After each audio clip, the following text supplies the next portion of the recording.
Florbal se stává čím dál populárnějším sportem. Muži Spartaku jsou dlouhodobě nejúspěšnější v Olomouckém kraji, není to dávno, co však založili také ženské kategorie.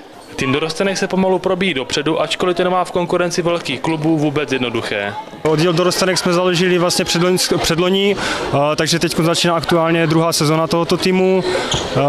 Je to mladý tým, ročníky jsou od vlastně ročníku 1998, to je poslední rok dorostenky, až teď aktuálně máme i pár mladších žaček, to znamená ročníky 2002. V sobotu mohli diváci spatřit v rámci ligy dorostenek náš mladý tým na domácí půdě, kde ho čekali dva těžké zápasy. S Rožnovem, který minulou sezónu už jednou porazili, tentokrát prohráli těsně 2-4, od mistryní České republiky FBC Ostrava však schytali těžký debakl 23-0. Obecně je to mladý tým, takže sbírají první své zkušenosti a proto zatím nemůžeme ani nechceme hrát na výsledky, ale spíš jde o tu kvalitní přípravu, aby jsme je naučili ten florbal kruček po kručku. Duo trenérů Otáhal Klimecký zve také všechny nové zájemkyně na své tréninky, konané od listopadu v hale u zimního stadionu.